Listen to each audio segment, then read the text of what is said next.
Alright folks, I'm going to show you how to use this tool to push back this brake caliper piston, especially when you have the emergency brakes. Okay, it's not the electronic brake, it's a mechanical brake. Okay, it's got the cable, there it is right there. It's got a little ratcheting system, so that means this piston has to be pushed in and turned at the same time. Okay, you can't just push it in. A lot of people force it. A lot of people do their hacks and take a little pair of pliers and they turn this and they ruin this whole freaking piston. It's supposed to be nice and smooth. Alright, so there's a lot of butcher work. You can, if you can, let's see, straight up and down. If you got long needle nose pliers, I've seen people do that and turn it in, but it's a little harder to push in and turn at the same time. So, I rented this little kit here from AutoZone. It's about $60.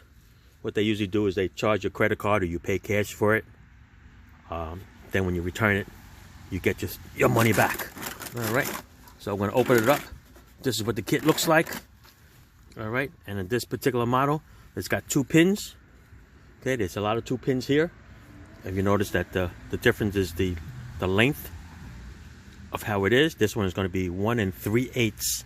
It's going to be this one over here. This one here is going to fit perfectly in those little holes over there.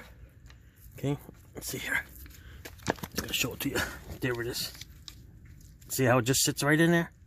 Okay, right there. Those 2 pins gonna sit in there. And what we're gonna do is we're gonna attach this other piece to it. Okay, this one here. I'm gonna attach to it, and we're gonna turn it clockwise in. At the same time, you're going to put pressure to push the piston in. So you need 2 things. You're going to need a wrench to fit in here. Okay, because you're going to have to hold this and turn this. Alright, so let me get the tools and then I'll explain it to you. Alright, so on some models, you can use this little tiny block that you buy. It's like $10, $15, okay? Has all the different ones just like this. 2 pin, alright? 4 pin, maybe a little slot here. Alright, but the problem is this doesn't fit. Okay, this does not fit because of the distance between this tab and that tab is off. Okay, so you can see the difference there if I line up the tab. Okay, see it's a little smaller. So yeah, so these are no good. For this you have to rent this little tool here. Alright, so let's set it up. Okay, this tool has a little tab here. Okay, and this is going to sit in here. Oh, look, this one's a different model than the one I have. The one I have is like this. You see it? It's got the little round circles. So then this one sits in this little circle here, and that's how it locks it in. See that? Pretty cool, huh? No, this one looks like you use a regular 3/8 ratchet with an extension. Alright, so let's get that. So we don't need all this stuff here, do we? Not at all. Alright, but I'll show you how that works anyway. Basically, what it used to be is, hang on, let me shut this off. Alright, so I'm going to show you how this tool works. Apparently, Ford Focus doesn't work. You're going to have to use the one that has the 3/8 adapter. But in general, alright, this video is just in general on how to use this tool here, okay? Comes with a little plate. This plate is going to go in here, like this, and through here, okay? So you pick your normal adapter, okay? This one, I'm going to pretend that it's this one, okay? I'm going to put the adapter that you need in here, okay? And what you're going to do is you're going to take this, pretend this is a brake pad, and it's going to sit in here like this. Okay?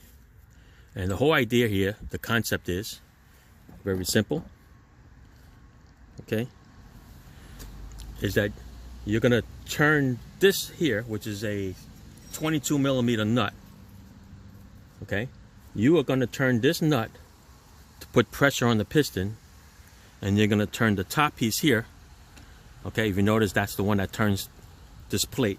Okay, so this is going to turn the piston clockwise. This is going to put pressure on it, and you're going to adjust this at the same time while you're turning this. So the concept is basically you are going to turn this, okay, to the left, and you're going to make this piston push in. Okay, that's how that works. And at the same time, you're going to turn this way, and you're going to turn it in. So basically, you're going to take the 7/8, you're going to try to hold it here. It's going to move because every time you go deeper into the piston, this is going to come out loose. So you take your little 22mm wrench, and you hold it right there. Okay, and then as you turn this in, okay, if you notice, I'll spin a little faster here. Okay, if you notice, this piece is going to move in. See it? At the same time, I'm turning this to the right. So I'm cranking down the piston at the same time that I'm pushing the piston in. All right, so that's how this works. But this one,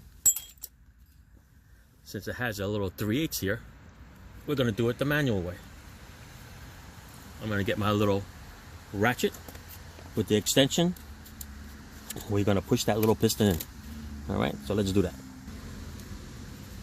All right, so let's go push that in. My extension. All right, I'm going to take this out first. Put it on my tool. Let's line this bugger up. And we're going to push in at the same time, or we're going to turn it. Actually, you know what? This is not a good extension for it. This is the one that locks the sockets in. Let me try to get another one. Alright, so this sucks. Check out this stupid design. Look at this. If you take an extension and you stick it through here, look how far it goes up into the tabs. So that means if you push in on this part here, it's going to knock these tabs out of the hole. So we're going to have to stay out here and just spin it and try to work our way in. Alright, this is a stupid design. No matter what extension I use, they all do the same thing. They all stick past that point. So, yeah, stupid design. All right, we're going to try to do this on this crazy rainy day. All right. No, maybe I'll hold it this way, maybe. Oh, and try to remember exactly how this is situated. This is on a little bit of a slant because the brake shoes should have a little tab to hold it. Dun, dun, dun. Look at that. I just want to see something here. Whoever did these brake pads on this car had it on backwards. Look at that. See the circle? That's where the caliper is. It's supposed to have these little slots. Okay? These slots are up and down like a 12 o'clock, 6 o'clock. So whoever did these brake pads from Ford got them on backwards, because here's the proof. Okay, there's the circle that went on the inside, and this got the two little marks that go on the outside. So yeah, nice job there, guys, whoever that was. Maybe it was a Ford dealer. Maybe that's why the brakes wore out like that. Dummies. All right, so I'm going to turn it in and push at the same time. So I'm going to try to push it in without knocking the thing out.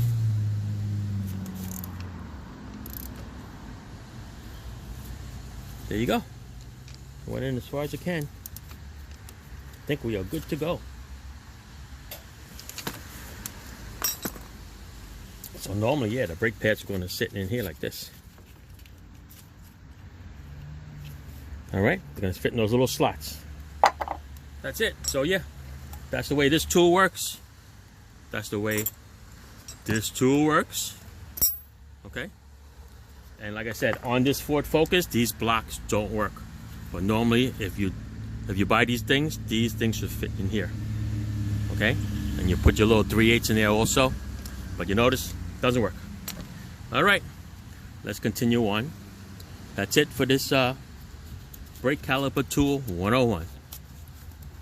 Thanks for watching. Ciao.